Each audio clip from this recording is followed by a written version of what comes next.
Gunnar Matthews, Gunnar Matthews, Captain, UNCW Police Criminal Investigations Division. My job is to oversee all investigations from the university and to oversee the detectives that work the cases as well.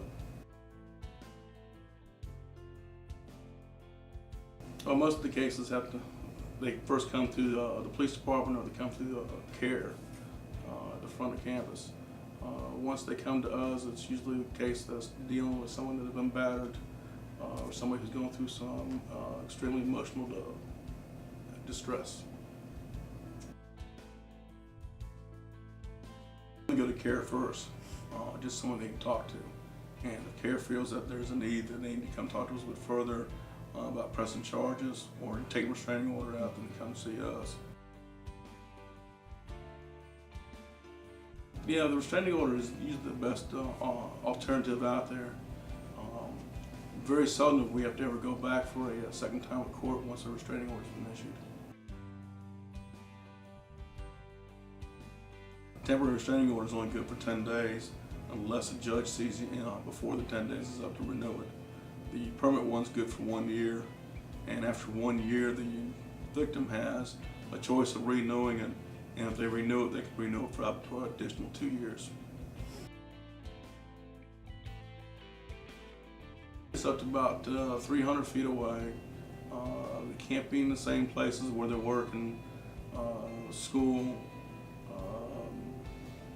residence, temporary shelter, which include a hotel or staying at a friend's house.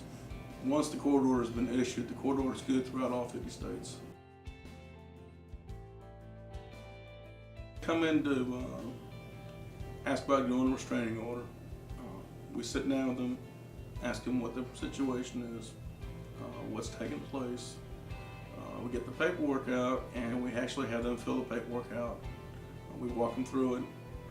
Once the paperwork is completely filled out, we take them down to see a judge. A judge reviews the paperwork. If he believes that a protective order is needed, then he will go ahead and sign the protective order. Now there's two types at this point. There's just a regular protective order, and then there's what we call an ex parte protective order, and that's an emergency protective order. If it's severe enough, the judge will sign the ex parte. It goes in effect immediately, and then following from there, usually about a week out, is a court date. Once the ex parte order's been signed, we bring it back to the UNCW campus. We make enough copies for them to carry, because they have to keep a copy with them at all times, day and night until the court date. If there's a boyfriend-girlfriend situation where they're living together, we'll go back to their apartment. In some cases, the victim may feel that she needs to move out. We'll stand by while she gathers her things and take her back to where she's moving into, or in most cases, the suspect, meaning if he has to move out, then we'll stand by while he gets his stuff and gets out, and make it very clear to him that he's not allowed back in the residence in contact with her.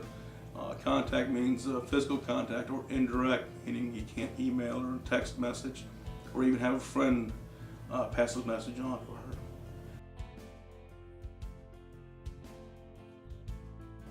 The restraining order requires that they have to give specific dates and time, not time, but specific dates on actual events that took place. And that's the important thing, that have those events, including if someone sends a text message, email, is to keep all those and use that as evidence against them. They have to show some physical abuse in there. Just because it's emotional doesn't qualify. And it has to be very recent. It can't be something that happened a year ago, 2 years ago. It has to be very recent. Now sometimes a student doesn't want a restraining order, especially if it's another student that's involved. And what other times we'll do, the alternative there is we send it to the Dean of Students Office, and the Dean of Students Office can do a restraining order for campus only on both parties, where both parties have to stay away from each other. And about 9 times out of 10, that works very well for people who don't want to have to go through the court system or any kind of criminal proceedings.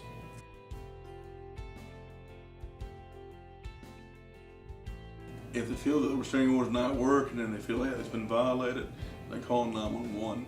Because once that restraining order has been violated, it's no longer a civil matter, it is now criminal. And what happens then is the suspect can be arrested and thrown in jail, and sometimes it's the bond is very high. Had a student a couple of years ago that was beaten up, left for dead by her boyfriend. She had a restraining order, and she had expired, and she was going to school here, and it started up again. And he started threatening her. He did beat her up again.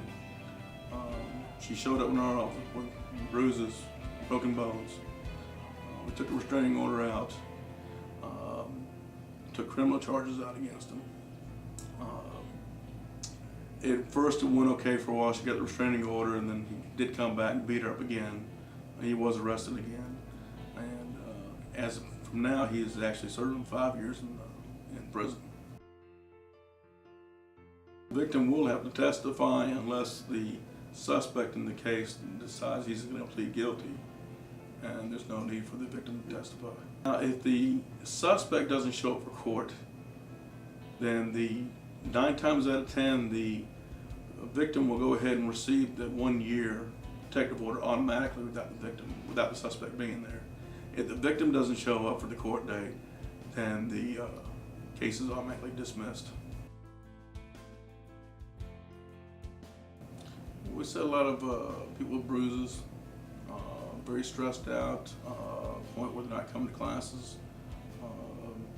not sleeping very well, or switching to other things to keep them going, such as drugs, alcohol.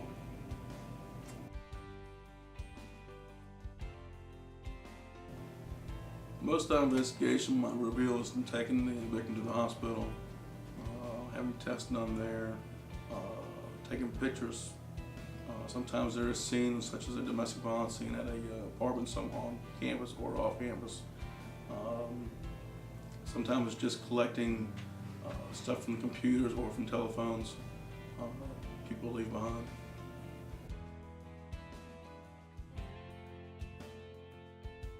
Now, first we want to do is get them to the hospital so we get evidence collected. We ask them not to take a shower, change clothes. Get them to the hospital. Once the evidence is collected, we'll get an interview with them, and then if there's a crime scene to go investigate, we will go to that crime scene, process it, and then if the victim wants to press charges, we'll give them all the pros and cons of going to court and what to expect, and then we'll take charges out. Safety, that's the biggest one. The sense of comfort that you know you're protected. Usually the first 48 hours after protective order is issued, it's usually the most dangerous time. Suspect usually will want to seek revenge on his victims at that time. Actually, yeah, they do get scared. Especially when they find out they're going to have to testify against the suspect in court, in an open courtroom. Some get very nervous having to sit up and talk in front of a bunch of strangers. Well, we do the investigation. Not only we help them with the court proceedings, we'll also sit with them during the court proceedings. And any evidence that needs to be brought up to court, then we can be called to the stand to present that evidence.